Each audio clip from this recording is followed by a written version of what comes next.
नमस्कार दोस्तों, एक बार फिर से स्वागत है आप सभी लोगों का। रीट के जितने भी होनहार हैं उन लोगों के लिए ये श्रृंखला मैं फिर से प्रारंभ कर रहा हूं। आप लोगों को शायद तक इस बात की भ्रांति उत्पन्न हो गई थी कि कहीं ना कहीं ये वीडियो अब यहीं पे रुक जाएंगे। भैया अभी तक तो बायोलॉजी का सिलेबस ही इतना बाकी है और एक यूनिट कंप्लीट हुई है, अभी तक तो 6 यूनिट कंप्लीट करनी है। तो पूरी की पूरी यूनिट में कंप्लीट करवाऊंगा, आपको बेफिक्र रहिए। उसमें जो जितने भी आपके शिक्षण विधियाँ हैं बड़े आनंद और बड़े मजे के साथ पढ़ेंगे। लेकिन आप लोग तुरंत प्रभाव से अपने मित्रों को इस चैनल को शेयर कर दीजिए, इसकी लिंक शेयर कर दीजिए। और अगर आपको किसी भी प्रकार की कोई भी भ्रांति है या कोई समझ में नहीं आ रहा तो आप मुझे व्हाट्सअप कर दीजिए। मेरा व्हाट्सअप नंबर है 9928544989। आपको सारे प्रश्नों के जवाब यहाँ पर मिल जाएंगे। ये मेरा नंबर है, आप नोट कर लीजिए। फिर मैं कोशिश करूँगा स्क्रीन के नीचे इसे लगा दूँ। चलिए, आज हम अध्याय करने वाले हैं दाब का या प्रेशर का। प्रेशर होता क्या है तो देखिए, आप लोगों ने देखा होगा कि अगर देखा एक छोटी सी बोल है, पानी में डालो तो वो डूब जाती है, अगर लोहे की बनी हुई हो या भारी चीज़ की हो। लेकिन उसी को हम एक पतड़े का रूप देते, पतड़ा समझते हैं आप, एक यानी कि टीन शेड बना दे उसको और उससे अंदर डालें तो वो तैरता, डूबेगा नहीं। इसी प्रकार नाव तैरती है लेकिन एक बड़ा सा गोला होता है वो डूब जाता है। कहीं ना कहीं कुछ ना कुछ प्रभाव नजर आ रहा है। इसी चीज़ को ऐसे समझिए आप कि अगर कांटा है, आप लोगों ने देखा है कि कांटा इस तरह से कोई सूल या कांटा है और यहाँ पर अगर आप छूते हैं तो बहुत ज़्यादा आपको दर्द होता है। लेकिन लेकिन लेकिन लेकिन लेकिन अगर इतना टूटा हुआ कांटा है और टूटे हुए कांटे को आप छूते हो तो आपको दर्द नहीं होता है। सुई के पीछे वाले हिस्से की तुलना में आगे वाला ज़्यादा चुभता है। इसी प्रकार से जहाँ पर अपन नोटिस बोर्ड पे पेपर लगाते हैं और जैसे पेपर लगाने के लिए प्रेस करते हैं, उसका पीछे वाला हिस्सा हमेशा अधिक क्षेत्रफल का होता है और आगे वाली नोक हमेशा पतली होती है। ये सारी चीज़ें क्या है, ऊँट जो चलता है, ऊँट क्यों चल पाता है? क्योंकि उसके नीचे की गद्दियाँ इस प्रकार की होती है कि उसका क्षेत्रफल ज़्यादा होता है जिससे पाँव आसानी से जम सके। ये सारे एग्जाम्पल मैं किस चीज़ के दे रहा हूँ, कहीं ना कहीं दाब इसे प्रभावित कर रहा है। और आप लोगों ने देखा भी होगा कि दाब हमेशा क्षेत्रफल के साथ में संबंध रखता है। दाब हमेशा क्षेत्रफल के साथ में संबंध रखता है। क्षेत्रफल जितना ज़्यादा दाब उतना कम, क्षेत्रफल जितना ज़्यादा दाब उतना कम। आप देखिए, आप कहीं पर ये ध्यान से देखना कि गुब्बारे के अंदर आप हल्की सी पेन चुबाते फूट जाता है, लेकिन गुब्बारे के ऊपर पेन चुबाइए नहीं फूटेगा, क्योंकि पेन की नोक उतनी शार्प नहीं है। जितना क्षेत्रफल ज़्यादा हो गया दाब उतना कम लग रहा है। सीधी सी बात। तो अपन समझने की दृष्टि से क्या करेंगे, दाब है क्या, हम कहेंगे कि इकाई वर्ग क्षेत्रफल के लंबवत बल को क्या कहते हैं, दाब कहते हैं। दाब कहते हैं। देखिए, जिस प्रकार से मान लो 1 सेंटीमीटर इधर चले जाएं अपन और 1 सेंटीमीटर यूँ चले जाएं, यानी कि 1 सेंटीमीटर का अपन ने इस तरह का भाग लिया और इसके ऊपर 1 सेंटीमीटर के ऊपर अपन क्या लगा रहे हैं, दाब लगा रहे हैं। इसकी तुलना में अगर हम एक छोटा सा टुकड़ा ले लें ऐसा, जो कि 0.1 सेंटीमीटर का हो या 0.2 सेंटीमीटर का हो, समझने की दृष्टि से, तो दोनों के ऊपर बराबर हम क्या रख दें, भार रख दें। दोनों पर क्या रख दें, बराबर भार रख दें। तो ऐसी स्थिति में कौन ज़्यादा गहरे में जाएगा, ये ज़्यादा गहरे में जाएगा। समझने की कोशिश करना। मैं ये कह रहा हूँ कि आपके पास में एक छोटी सी बॉल है ऐसी, है ना, और एक बड़ी बॉल है ऐसी। अब दोनों के ऊपर हम 5 किलो का वेट रख देते हैं और नीचे रेत भरी हुई है। नीचे क्या भरी हुई है, रेत भरी हुई। तो आप जानते हैं ये बोल तो 5 किलो के वेट से क्या हो जाएगी, पूरी की पूरी अंदर धंस जाएगी रेत के अंदर। लेकिन ये 5 किलो के भार रखने के बाद में पूरी नहीं धंस पाएगी। क्यों? क्योंकि इसका क्षेत्रफल ज़्यादा है। तो मैंने यही बोला है कि इकाई वर्ग का मतलब क्या हो गया, स्क्वायर। इकाई वर्ग क्षेत्रफल के लंबवत बल लगाने पर क्या कहते हैं, उसको अपन हम दाब कहते हैं। इकाई वर्ग क्षेत्रफल के लंबवत बल लगाने को हम क्या कहते हैं, तो हम दाब कहते हैं। यानी कि एक समझने की दृष्टि से देखा जाए तो इसको हम इस तरह से भी समझ सकते हैं। क्या समझ सकते हैं अपन, कि हम दाब को क्या बोलेंगे, दाब को P द्वारा दर्शाया जाता है। क्या करेंगे अपन, P के द्वारा दर्शाएंगे। P यानी कि हम दाब को प्रेशर के लिए अपन P लिख रहे हैं, तो P इजिकल टू क्या हो जाएगा, F upon A। P is equal to क्या हो जाएगा, F अपॉन A। P दाब हो गया, F यानी क्या हो गया, बल हो गया और A का मतलब क्या हो गया, क्षेत्रफल हो गया। मेरी बात समझ में आ गई आपको। और हमेशा ध्यान देना, क्षेत्रफल को मैंने जब विमा आपको पढ़ाई थी तो आपको क्या बोला था, लंबाई इंटू लंबाई, यानी कि लंबाई इंटू लंबाई यानी डबल बार आ रहा है। जबकि बल का हमारे पास में क्या आती है, विमा। अब ध्यान देना, मैं क्या कह रहा हूँ कि P इजिकल टू F और A। तो अब इसको स्पष्ट करने के लिए हम दाब का मात्रक की बात कर लेते हैं। अगर किसी भी जगह अगर दाब की कोई मात्रक पूछ ले आपको तो क्या होगा, पास्कल होगा। दाब का मात्रक क्या होता है, पास्कल होता है। कोई कहे कि इसको व्युत्पन्न में लिखिए, यानी कि वास्तविकता में क्या है, तो न्यूटन प्रति मीटर स्क्वायर, न्यूटन प्रति मीटर स्क्वायर। इस न्यूटन प्रति मीटर स्क्वायर को हम क्या लिख सकते हैं, न्यूटन मीटर इनवर्स स्क्वायर, ये भी लिख सकते हैं। तो यानी पास्कल कहूँ, न्यूटन प्रति मीटर स्क्वायर कहूँ या न्यूटन मीटर इनवर्स स्क्वायर कहूँ, एक ही बात है। और किसका मात्रक है, तो ये सब का सब किसका मात्रक है, दाब का मात्रक है। आखिरकार दाब है क्या, तो दाब एक अदिश राशि है, अदिश राशि है। देखिए प्रश्न जहाँ से उठेंगे वो सारे पॉइंट में यहाँ पर क्लियर करा रहा हूँ आपको।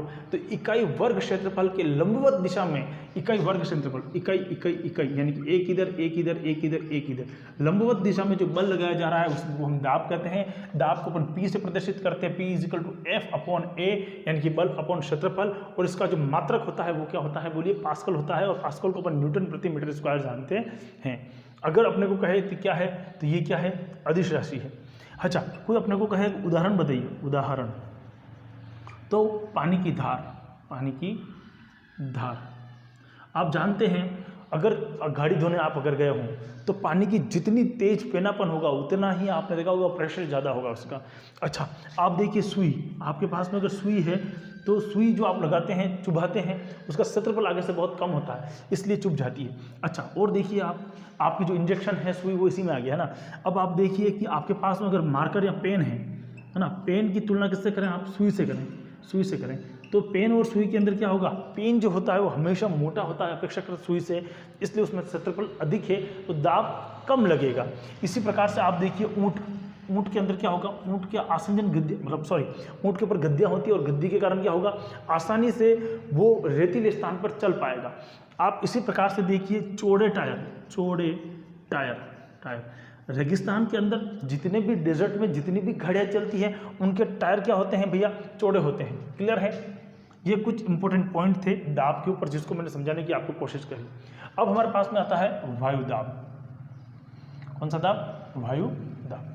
देखो वायु दाब का क्या मतलब हुआ, वायु दाब का अगर अपने को कोई बोले कि मात्रक वही होगा पास्कल, यानी कि इसी को अपन बोलेंगे न्यूटन प्रति मीटर स्क्वायर, है ना। और वायु दाब के अंदर क्या है कि किसी भी निकाय में, क्या शब्द यूज कर रहा हूँ, किसी भी निकाय मतलब वह तंत्र जहाँ पर वो वायु भरी हुई है। तो किसी भी निकाय में यदि एक स्थान पर बल लगाया जाए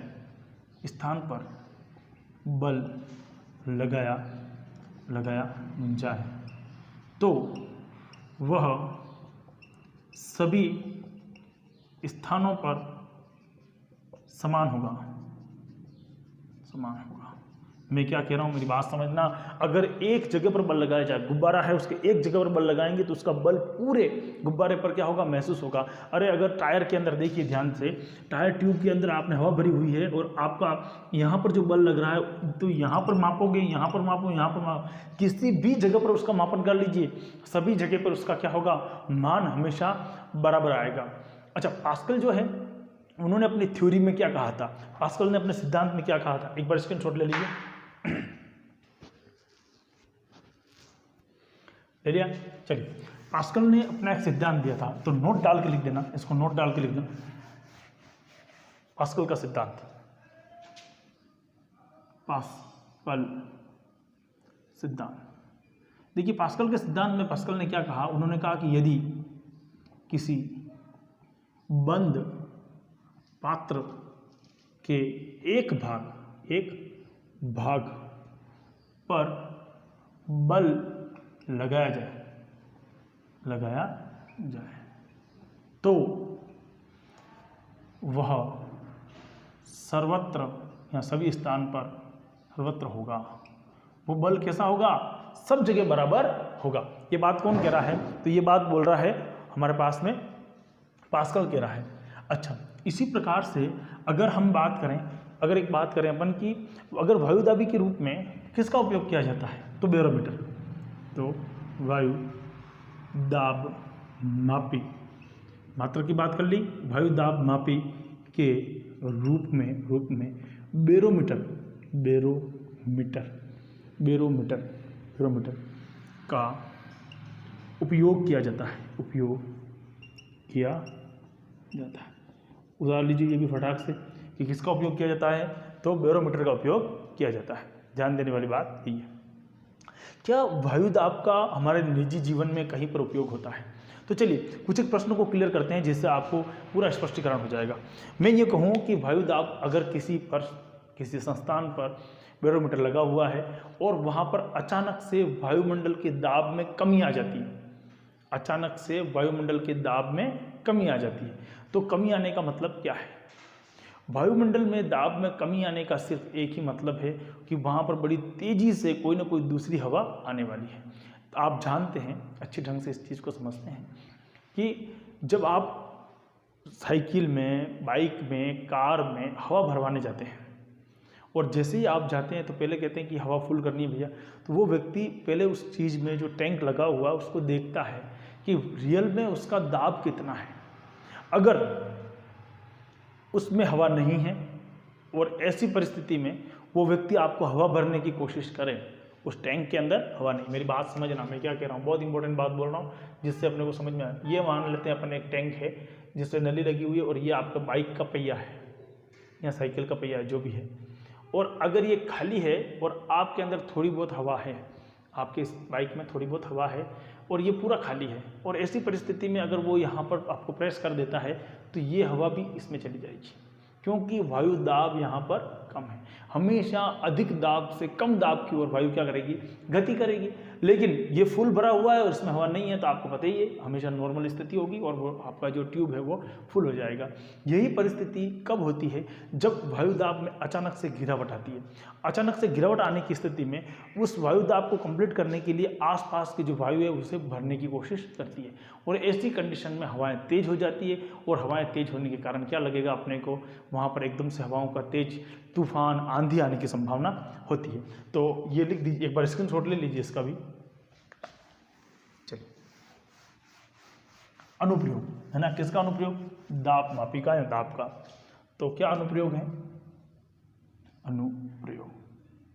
अनुप्रयोग में पहला लिखिए दाब का अचानक कम होना। तो क्या आएगा, अगर ऐसा होता है तो तूफान आने की संभावना रहती है, अभी तूफान हाल ही में आया ही है आपको, तो तूफान आएगा, आंधी आएगी, इस प्रकार की संभावना रहती है। और अगर दाब बना रहे तो क्या होगा, दाब सामान्य रहे तो क्या होगा, सामान्य रहे तो मौसम कैसा होगा, मौसम सुहाना होगा। सुहाना का मतलब क्या है, जो जैसा मौसम है, जिस परिस्थिति में जैसा मौसम होना चाहिए वो उसी परिस्थिति में वो मौसम वैसा रहेगा। तो ये जो पूरा का पूरा एक पॉइंट था उसको समझने की कोशिश अपन ने करी। क्लियर है। एक पॉइंट और है इसके बाद में, उसको भी हम ले लेते हैं। बर्नौली का एक नियम है, उसको हम पढ़ लेते हैं।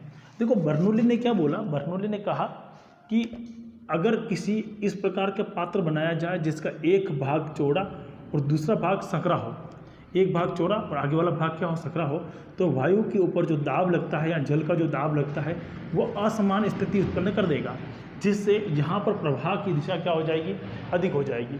यानी कि अगर बर्नौली की अपन बात करें तो बर्नौली बोलता है कि अगर संपीड़न दिया जाए उसको अंदर, तो संपीड़न के अंदर पतले वाले भाग के अंदर प्रवाह क्या होगा, अधिक होगा। क्या होगा, संपीड़न में पतले भाग यानी कि संकरे भाग में दाब अधिक होगा, दाब क्या होगा, अधिक होगा। तो संकरे भाग के अंदर क्या होगा, दाब अधिक होगा। किसका नियम ये, बर्नौली के नियम के अनुसार क्या होगा, अगर इस तरह से संकरा पात्र बनाया जाए जिसमें कि संकरे पात्र में एक भाग चौड़ा हो और दूसरा भाग संकरा हो, तो संकरे भाग के अंदर क्या होगा, दाब अधिक होगा। इस प्रकार का उपयोग कहाँ करते हैं, तो पिचकारी में। कहाँ करते हैं अपन, पिचकारी के अंदर इसका उपयोग करते हैं। आप लोगों को ध्यान में होगा और इसी प्रकार का उपयोग गेंद को स्पिन करने के लिए, बॉल को इस तरह से फेंकने के लिए ऊपरी दाब और नीचे दाब में परिवर्तन होने के कारण ही बॉल क्या हो जाती है, स्पिन हो जाती है। ये कुछ नियम थे या कुछ बातें थी जो मैंने आप लोगों के सामने रखी। आप अपने मित्रों के साथ में इसे शेयर कीजिए। कल की क्लास में फिर से लौटूंगा, तब तक घर पे रहिए, सुरक्षित रहिए, लॉकडाउन की पालन कीजिए। अगर आसपास के क्षेत्र खुल गए हैं तो जितना इंतजार आप लॉकडाउन खुलने की कर रहे हैं उतना का उतना कोरोना भी कर रहा है। तो घर पे रहिए, सुरक्षित रहिए। जय हिंद, जय भारत।